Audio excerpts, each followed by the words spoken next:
Hi guys, this is Rob from Access. Today I am joined by Paul from Codemasters Racing. Nice to meet you, Paul, and we're talking F1 2013. And I guess the first question, the obvious one to get out of the way, is what's new for F1 2013? You've got Classics mode, which a lot of people are getting excited about.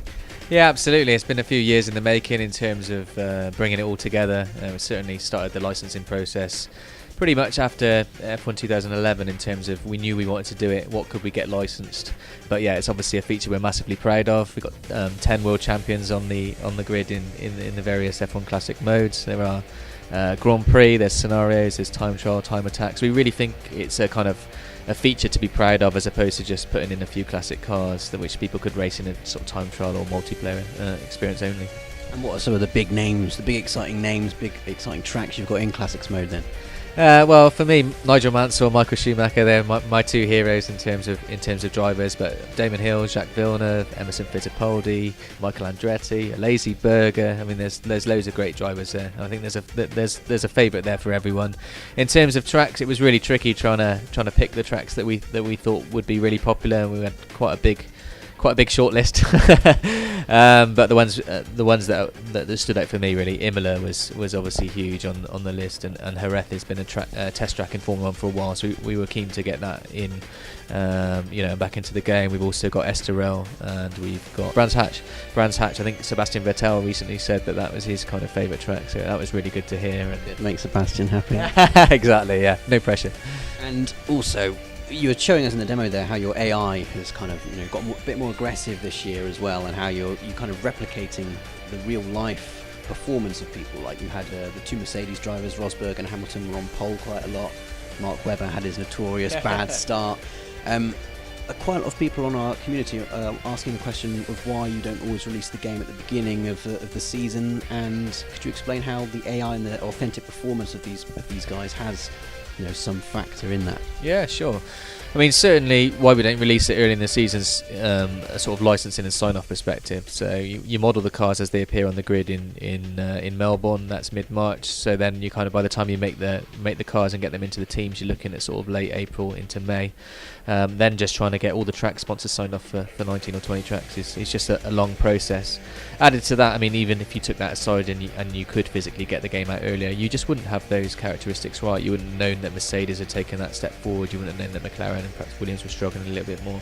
So there's some benefits from a gameplay point of view. The way that the DRS zones are allocated on races, and the tyre drop-off, for example, has been quite big this year. We've been able to sort of simulate those things. We've made the AI a little bit more aggressive this year, and that's had kind of a mass benefit across all areas of the game, really. So you get 4 cars abreast into turn 1. You're getting more contact now, which triggers the safety car a little bit more.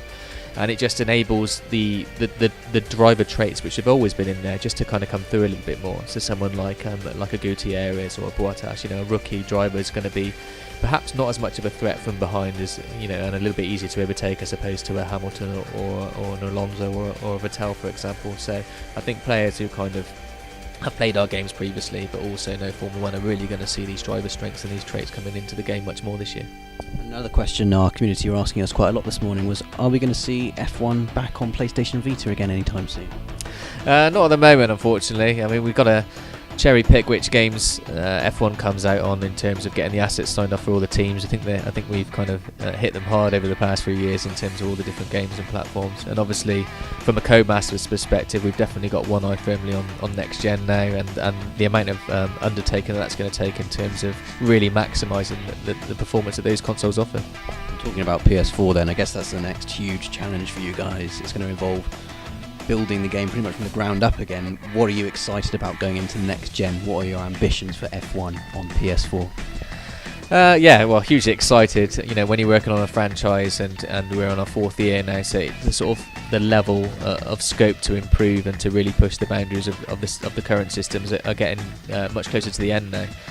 Obviously, that's been torn up, and we've got a brand new playbook, if you like, with PlayStation 4. So really it's about taking a step backwards at this point and just which systems do we want to bring across. You could easily make the decision to port across the current generation onto next gen, but I don't think that's going to be the way forward. So I think certainly from our feature perspective, I would imagine that perhaps we're going to we're going to rewrite a lot more things. It's going to be more technological based. I mean, certainly you would expect a fairly significant graphical uplift, and certainly from our point of view, we want to spend more of that extra power on the simulation of the AI, of the physics. You're aiming for 60 frames per second and 1080p on PS4? Yeah, I mean, I think 60 frames a second is key. Not only will that make the handling vastly superior, but I think that's the sort of minimum requirement really in terms of getting that, and the graphical uplift as well. Yeah. What do we expect from a graphical uplift? Because I look at the cars now on the PS3 version, and think, how can you make them any shinier? They look really shiny. And in the demo you mentioned you saw a prototype of Monaco and how that looks astonishing. Yeah. Can you give us, a little description of what we can expect from this PS4 graphical, upheaval? The difference onto next gen is going to be even bigger again, and it really, all of the various groups now are questioning the way that they would perhaps model stuff. Maybe cars are going to be built in a completely different way onto next gen, and certainly the environment guys are looking at as to how they can model tracks and various textures on flags and different sort of types of surfaces, I guess. But certainly, again, the aim is realism. We've done some early prototype stuff on Monaco just to see kind of budgets and get those sort of things kicking off in terms of how the uplift of the tracks is going to go across onto next gen.